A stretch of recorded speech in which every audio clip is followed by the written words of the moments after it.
उसको आज तक लागू नहीं किया, बल्कि उसको बदल करके पूंजीपतियों के फ़ायदे के लिए एक कानून बनाया, जो एमएसपी नाम का कानून बनाया। ये कानून सबसे ज़्यादा खतरनाक कानून है।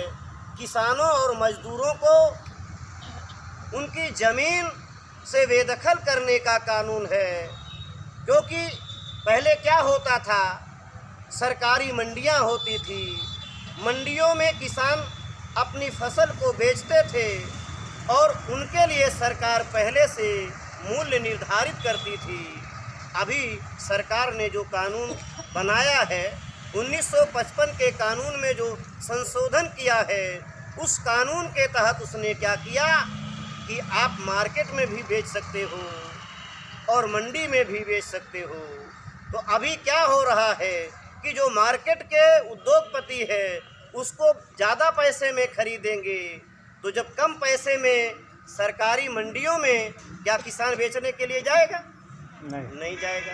अगर किसान सरकारी मंडियों में बेचने के लिए नहीं जाएगा और ये सिलसिला 2-3 साल अगर चला तो सरकारी मंडियां बंद हो जाएंगी। और जब सरकारी मंडियां बंद हो जाएंगी तो जो किसानों के जो उद्योगपतियों ने बना रखा है, जो दाम बढ़ा करके आज देंगे, कल दाम घटा देंगे। और जब कल दाम घटा देंगे, सरकारी मंडी नहीं रहेगी और प्राइवेट संस्थान में हमारे लोगों को बेचना रहेगा, तो औने पौने दाम पे बेचने के लिए मजबूर होंगे। जैसे अभी आप देख रहे हैं कि आज के 1.5 महीने पहले आलू 50 रुपये किलो, आज के 1.5 महीने पहले आलू 50 रुपये किलो थी, आज कितना है? 10 रुपये। आप समझ सकते हैं, अगर इसको सरकारी रेट तय किया गया होता, इसकी सरकारी मंडी होती, तो किसान सरकारी मंडी में बेचता, और जब किसान सरकारी मंडी में बेचता तो 50 रुपये किलो बेचने वाली सामान क्या 10 रुपये बिकती है?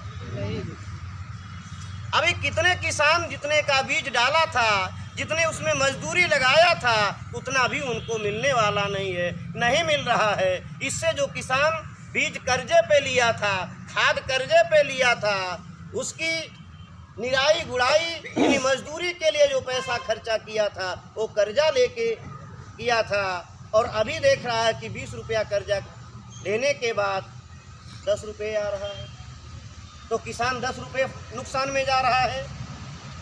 और इसी तरह से अगर ये कानून लागू हो गया जो किसानों के विरोध में अभी इन लोगों ने बनाया है, इससे क्या होगा? सिर्फ किसानों का ही नुकसान नहीं होगा।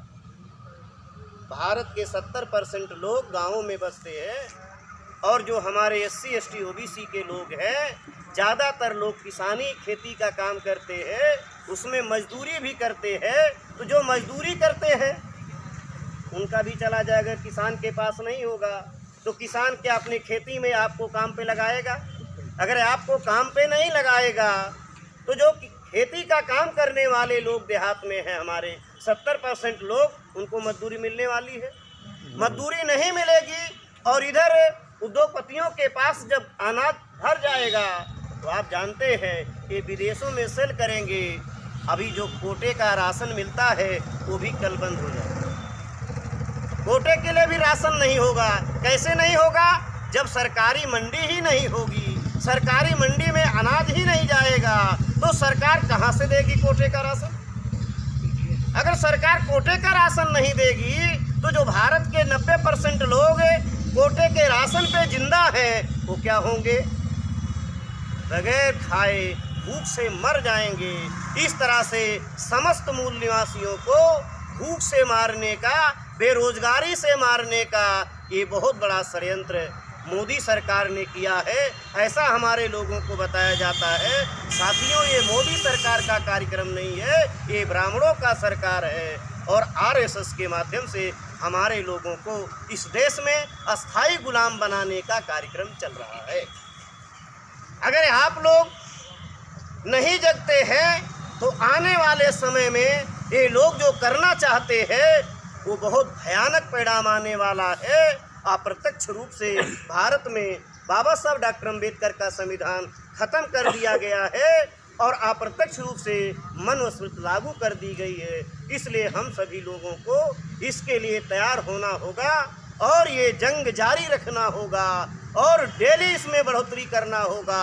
हर व्यक्ति को अपने आप को स्वतंत्रता संग्राम सेनानी मानना होगा। ये स्वतंत्रता संग्राम जो चल रहा है ये 4000 सालों का निर्णायक भूमिका में आप लोग हैं। आने वाला कल आपको याद करेगा, आपका नाम स्वर्णिम अक्षरों में लिखा जाएगा। ये कोई साधारण कार्यक्रम नहीं है, ये कोई साधारण काम आप लोग नहीं कर रहे हैं, क्योंकि दुश्मन डर गया है।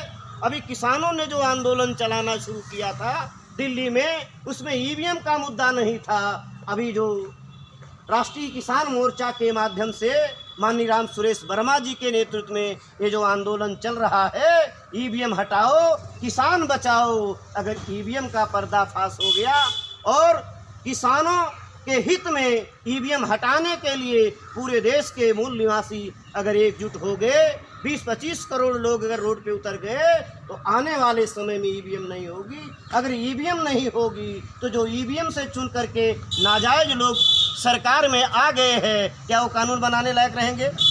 जो कानून हटाने के लिए, जो कानून वापस लेने के लिए आप लोग आंदोलन कर रहे हो, कल आपके लोग चुनाव में जीत के जाएंगे, वो कानून को रद्द कर देंगे। और आने वाला कल ऐसा होने वाला है। आप लोग इसके लिए तन मन धन से साथ सहयोग करेंगे और गांव-गांव में जाकर के मीटिंग का कार्यक्रम लेकर के गांव-गांव अपने लोगों को जगाने का काम करेंगे। आप लोगों ने मेरी बात को ध्यान से सुना, इसके लिए आप लोगों को आभार, धन्यवाद। जय भीम, जय भारत।